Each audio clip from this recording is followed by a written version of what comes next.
Buenas tardes, mi nombre es Wilmaira Paredes y el día de hoy vamos a hacer un análisis crítico acerca de los cargos, sobre los desafíos y perspectivas en reclutamiento, selección y análisis de puestos. La primera pregunta que tenemos es ¿por qué muchas organizaciones fracasan en la implementación efectiva de reclutamiento y selección de personal? Bueno, en primer lugar, tenemos lo que es la resistencia al cambio, ¿sí? Esto es uno de las primeras razones por las cuales una organización puede fracasar, ya que aferrarse a métodos tradicionales como entrevistas no estructuradas que ignoran competencias claves, ejemplo, adaptabilidad, inteligencia emocional, etcétera,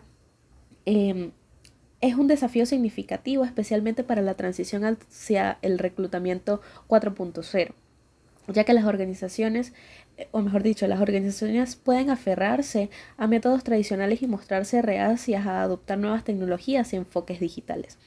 Esta resistencia al cambio en el contexto de la implementación de nuevas estrategias de reclutamiento y selección, particularmente el reclutamiento 4.0, es un fenómeno multifacético que deriva de la interrelación de factores psicológicos, organizacionales y culturales.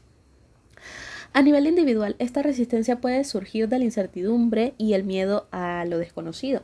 Los empleados pueden sentirse amenazados por la introducción de nuevas tecnologías o metodologías, temiendo que sus habilidades actuales se vuelvan obsoletas o que su rol dentro de la organización disminuya en relevancia. Además está la percepción de una pérdida de control sobre sus tareas o procesos habituales. También contribuye a esta resistencia, ya que los individuos pueden sentirse desempoderados por la automatización o por la toma de decisiones basadas en algoritmos, prefiriendo la familiaridad de los métodos manuales o tradicionales. Tenemos también que una cultura organizacional conservadora puede ser un impedimento sustancial, ya que si la empresa prioriza la estabilidad sobre la innovación o la experimentación y penaliza el riesgo, es probable que los intentos de implementar nuevas estrategias de reclutamiento se encuentre una oposición significativa. También tenemos la versión a la inversión en tecnología, puesto que eso también juega un papel, ya que muchas organizaciones no están dispuestas a destinar los recursos financieros y humanos necesarios para adquirir e integrar las herramientas y plataformas digitales que sustentan lo que es el reclutamiento 4.0. Tenemos también la falta de actualización, ya que no incorporar herramientas basadas en Data Analytics o IA para reducir sesgos. La implementación de las nuevas estrategias de reclutamiento, especialmente las que involucran el uso de la inteligencia artificial, el big data o la automatización, requiere que el personal esté debidamente capacitado. Y la falta de inversión en la formación del equipo puede obstaculizar la adopción efectiva de estas herramientas. La falta de actualización tiene diferentes dimensiones interconectadas.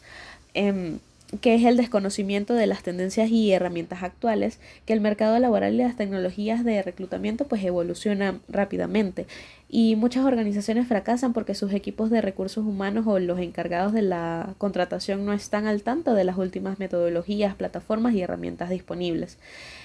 Y esto incluye desde el desconocimiento de las capacidades de las redes sociales profesionales hasta la ignorancia sobre el potencial de la inteligencia artificial. Tenemos lo que es la tecnología obsoleta o inexistente, que la falta de actualización no solo se refiere al conocimiento humano, sino también a la infraestructura tecnológica.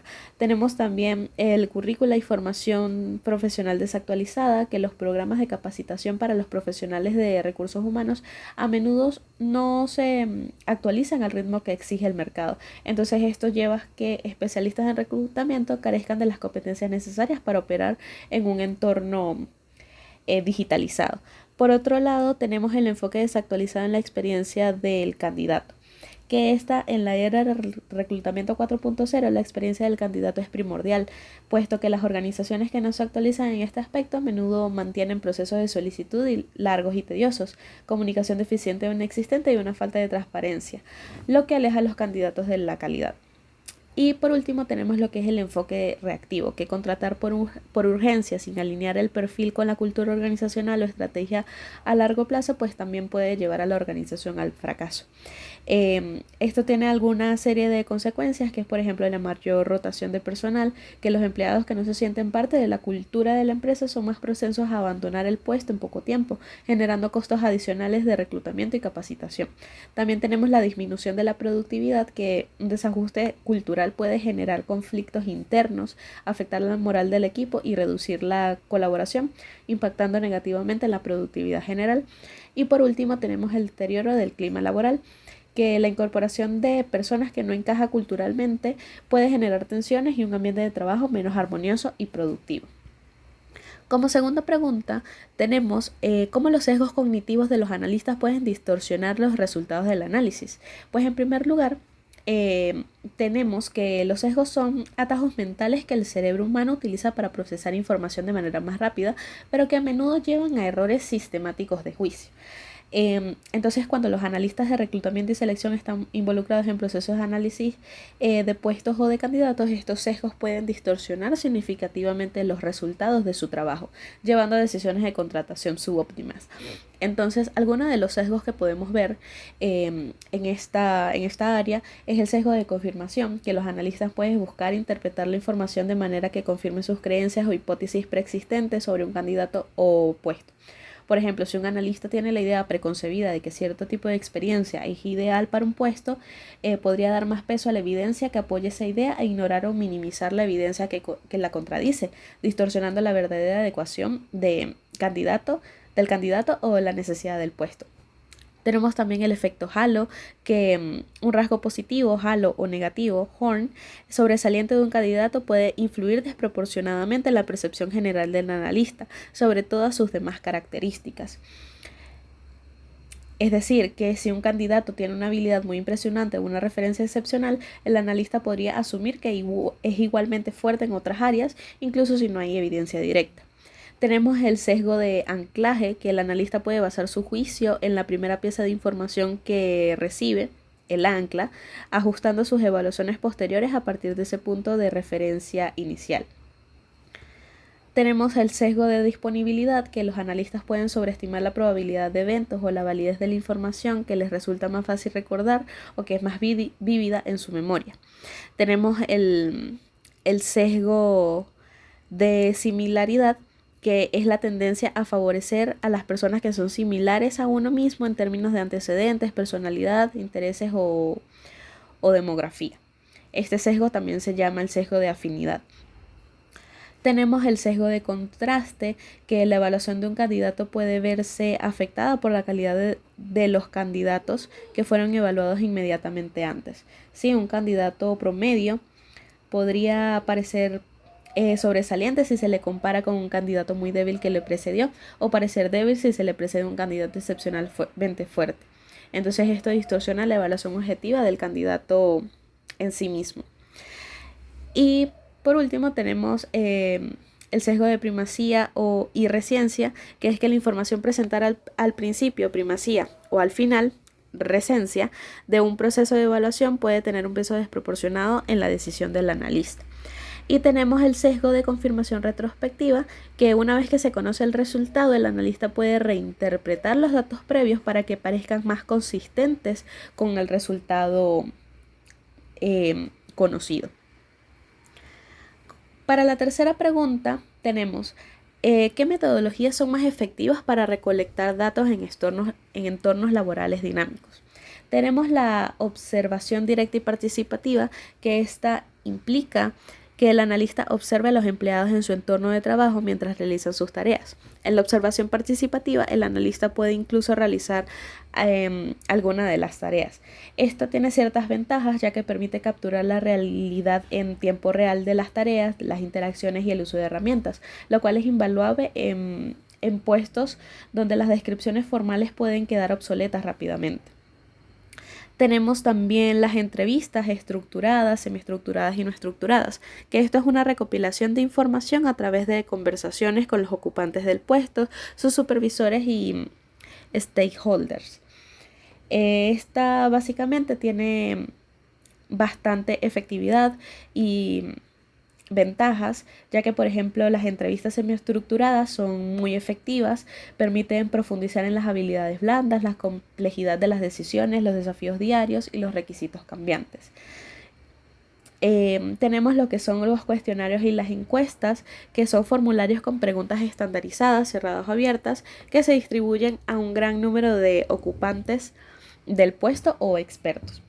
Y esta tiene la ventaja que permite recopilar datos de una gran cantidad de personas de manera eficiente y pueden usarse para validar hallazgos de otras metodologías o para identificar tendencias generales.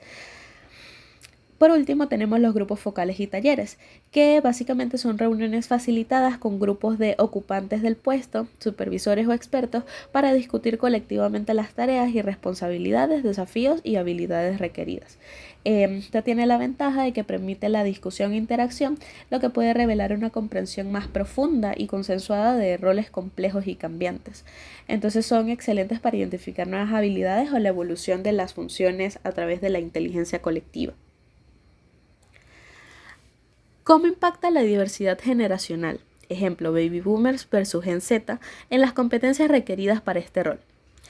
Tenemos que los Baby Boomers, por ejemplo, crecieron en una era predigital. Aunque muchos se han adaptado, su competencia natural suele estar en el manejo de procesos establecidos y la comunicación cara a cara o telefónica, mientras que la generación Z son nativos digitales por excelencia. Han crecido con el Internet, redes sociales, dispositivos móviles y una constante exposición a la tecnología.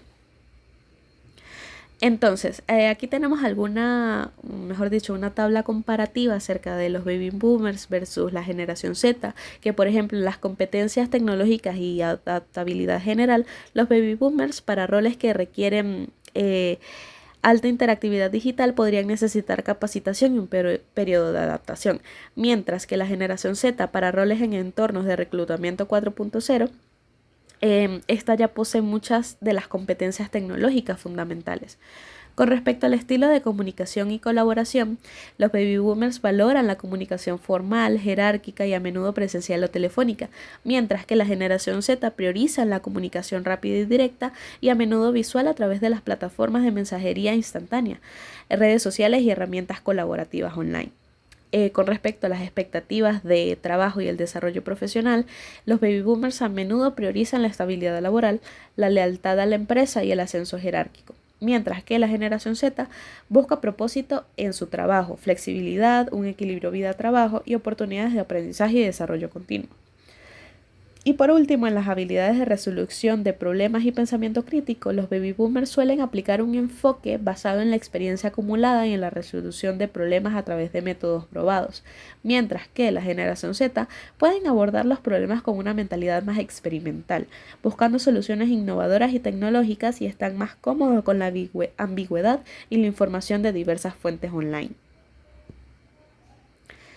¿Qué limitaciones éticas y legales surgen al utilizar tecnologías como el job mining, minería de datos de puestos? Algunas de las limitaciones éticas que nos podemos encontrar es la privacidad de los datos. La recopilación sin consentimiento es la principal preocupación ética, ya que es la recolección de datos de perfiles individuales sin el consentimiento explícito de los titulares de esos datos, para ser utilizados en contexto de minería o análisis de mercado. Aunque los datos estén en plataformas públicas, la expectativa de uso podría no incluir el análisis a gran escala para fines comerciales o de reclutamiento. Tenemos también la anonimización insuficiente, que aunque se intente anonimizar los datos, en conjunto de datos muy grandes o especializados, podría ser posible reidentificar a individuos, especialmente en nichos de mercado o roles muy específicos. Tenemos también la transparencia y explicabilidad black box, que es que los algoritmos de minería de datos pueden ser muy complejos y operar como una caja negra, lo que significa que no siempre es claro cómo se llega a ciertas conclusiones o recomendaciones. Esto plantea un problema ético en la toma de decisiones que afectan a las personas, ya que la falta de transparencia puede generar desconfianza y dificultar la auditoría de posibles sesgos. Tenemos el potencial de discriminación directa, que es que aunque el job mining no tenga la intención de discriminar, los datos recopilados pueden reflejar y perpetuar sesgos históricos presentes en el mercado laboral o en la sociedad. Con respecto a las limitaciones legales, tenemos la regulación de protección de datos, que en primer lugar está el consentimiento. La mayoría de las leyes de protección de datos, como por ejemplo el Reglamento General de Protección de Datos de la Unión Europea, exigen un consentimiento explícito e informado para la recopilación y el procesamiento de datos personales. Incluso si los datos son públicos, la interpretación legal de su uso para job mining puede requerir consentimiento. La finalidad del procesamiento. Los datos deben ser recogidos para fines específicos, explícitos y legítimos, y no ser procesados posteriormente de manera incompatible con estos fines. El job mining puede expandir la finalidad del uso original de los datos. El derecho al olvido y rectificación. Los individuos tienen derecho a solicitar la eliminación o corrección de sus datos. Gestionar esto en el contexto de grandes bases de datos de job mining es un desafío técnico y legal considerable. Tenemos el cumplimiento con la legislación laboral, que las leyes laborales nacionales y regionales pueden tener requisitos específicos sobre cómo se deben gestionar los procesos de reclutamiento y de selección, incluyendo la transparencia y la no discriminación. Y por último tenemos la propiedad intelectual y derechos de autor, ya que el job mining a menudo implica raspar datos de sitios web de terceros, por ejemplo, bolsas de empleo, redes profesionales. Esto puede entrar en conflicto con los términos de servicio de esos sitios o violar leyes de propiedad intelectual si la forma en la que se extraen y usan los datos no está permitida. ¿Cómo garantizar que el análisis de puestos no se convierta en un mero trámite burocrático, sino en una herramienta viva? Tenemos lo que es el enfoque estratégico y orientado a los resultados. En primer lugar está alinear con los objetivos del negocio. El análisis de puestos debe vincularse directamente con la estrategia general de la organización. No se trata solo de describir lo que se hace, sino de entender cómo cada error contribuye a los objetivos estratégicos y a la capacidad futura de la empresa.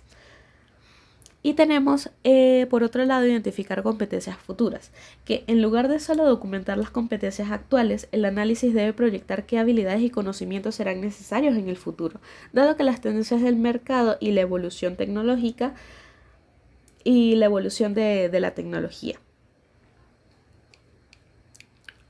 Por otro lado, tenemos las metodologías dinámicas y participativas, el uso de metodologías mixtas y ágiles. Como se discutió en la pregunta anterior, pues combinar entrevistas semiestructuradas, observación directa, análisis de bitácoras de actividad, etc., cuando sea ético y viable, puede ofrecer una visión más completa y actualizada del puesto. Involucrar a los stakeholders clave. No solo a los ocupantes del puesto y sus supervisores, sino también a los líderes de negocio, equipos de tecnología y, si aplica, sindicatos.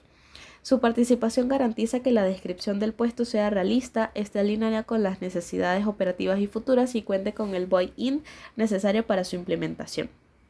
Y tenemos los talleres de trabajo y sesiones de co-creación, que esto se refiere a que en lugar de enviar un cuestionario y esperar respuestas, organizar sesiones interactivas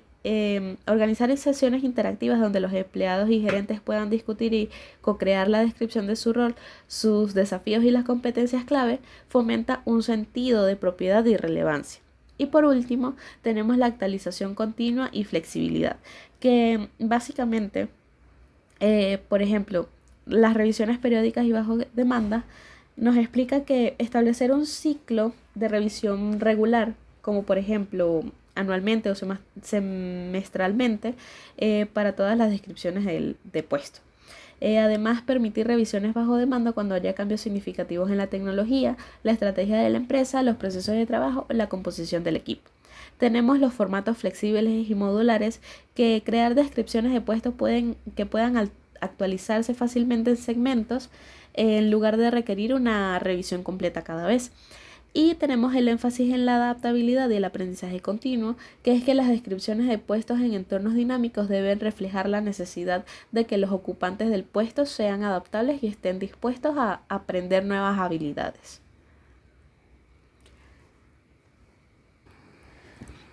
¿Qué diferencias claves existen entre términos como descripción de puestos, especificación de puestos y mapeo de competencias y por qué son relevantes para la gestión estratégica de talento?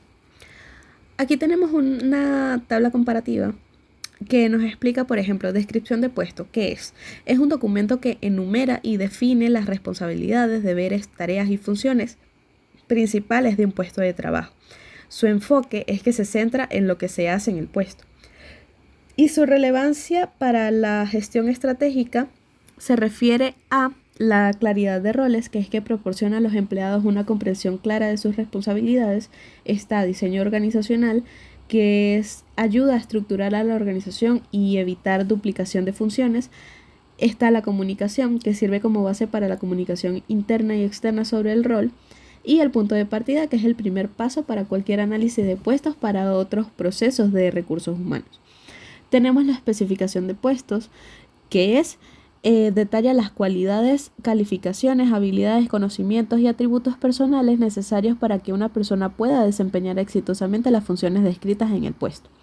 Su enfoque es que se centra en quién puede hacer el trabajo o qué tipo de persona se necesita para el puesto.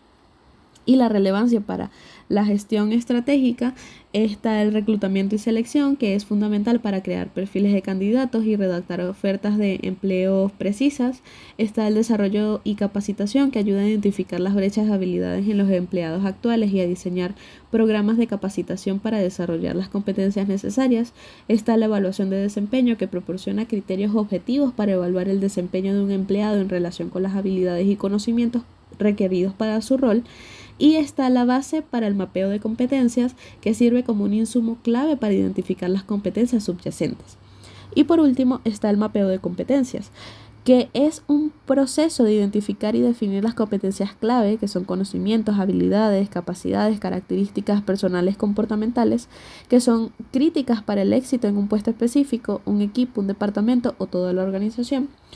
Y su enfoque se centra en cómo se hace el trabajo de manera efectiva y qué comportamientos lo llevan al éxito. Y la relevancia para la gestión estratégica básicamente es la visión holística del talento, que proporciona una comprensión más profunda de lo que impulsa el desempeño excepcional. El reclutamiento por competencias, que permite un reclutamiento más sofisticado donde se evalúan las competencias subyacentes que predicen el éxito a largo plazo. Esto, el desarrollo del talento, que guía el diseño de programas de desarrollo y liderazgo que se centran en el crecimiento de las competencias críticas para el futuro de la organización. Está la gestión del desempeño, que facilita la retroalimentación y la evaluación del desempeño basadas en comportamientos observables. Está la planificación de la sucesión, que permite identificar a los empleados con el potencial para ascender. Y la alineación estratégica, que asegura que el talento que se busca y se desarrolla esté directamente vinculado con la estrategia y los valores fundamentales de la organización. ¿Cuál es el rol de los stakeholders, líderes, empleados, sindicatos, en el diseño de un programa de análisis de puestos exitosos? Bien, aquí tenemos en primer lugar que los líderes de la organización, alta dirección, gerentes de áreas, pueden tener una visión estratégica y alineación, que es que proporcionan la dirección estratégica. Sí, estos líderes definen la visión, la misión y los objetivos a largo plazo de la organización. Es un programa de análisis de puestos exitosos. Debe alinearse con esta visión, asegurando que los roles se diseñen para apoyar las metas futuras de la empresa. Está la aprobación y el patrocinio, que ofrecen el respaldo necesario, por ejemplo, financiero, recursos y apoyo moral, para que el programa de análisis de puestos tenga la autoridad y los medios para llevarse a cabo. Está la definición de necesidades futuras, que los líderes de negocios son quienes mejor comprenden las necesidades cambiantes del mercado, las innovaciones tecnológicas que impactarán sus operaciones y por ende el tipo de talento y las competencias que la organización necesitará en el futuro. Y está la priorización, que ayudan a priorizar qué puestos requieren un análisis más profundo y con qué frecuencia, basándose en la criticidad del rol para el negocio. Está como segundo los empleados, que son ocupantes del puesto, Aquí tenemos información de primera mano, ya que ellos son la fuente más rica y precisa de información sobre lo que realmente implica el puesto. Tienen un conocimiento detallado de las tareas diarias, las herramientas utilizadas, los desafíos, las interacciones con otros y las habilidades blandas y duras necesarias para el éxito. Tenemos también que ofrecen una perspectiva operativa, es decir, una visión realista de las condiciones de trabajo, las presiones y las interacciones informales que pueden no estar documentadas formalmente. Identifican también las competencias en acción, que a través de entrevistas, diarios de actividad o observación, los empleados pueden ilustrar cómo aplican sus competencias en situaciones reales. Y está la validación de la información, que su participación en la revisión de las descripciones y especificaciones de puestos garantiza que el documento final sea preciso y refleje su realidad laboral, fomentando un sentido de propiedad de aceptación. Tenemos los supervisores directos, que son los gerentes de equipo. Ellos tienen, en primer lugar, una visión global del equipo y pueden validar las responsabilidades de cada puesto, así como las interacciones entre los roles. También tienen una perspectiva sobre el desempeño y las habilidades, ya que los supervisores son los que observan el desempeño de sus subordinados y por lo tanto pueden identificar las competencias que marcan la diferencia entre un desempeño promedio y uno excepcional. Están las necesidades del equipo y del departamento, que conocen las necesidades específicas de su área, los desafíos que enfrentan el equipo y las competencias que requerirán a medida de que el equipo o los departamentos evolucionen. Y en el contexto organizacional pueden proporcionar información sobre cómo el puesto se integra en el flujo del trabajo general de su departamento y en la estructura organizacional más amplia. Y por último tenemos representantes sindicales, cuando aplique, que por ejemplo, los sindicatos se aseguran de que el proceso de análisis de puestos sea justo, transparente y cumpla con los convenios colectivos, la legislación laboral y las políticas internas.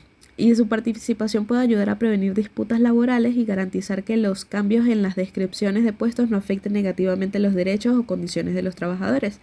Tenemos también la protección de intereses de los empleados, que estos velan porque las cargas de trabajo sean razonables, las expectativas sean realistas y que los cambios en los roles no conduzcan a la desvalorización de puestos o a la exigencia de competencias y la debida compensación o formación.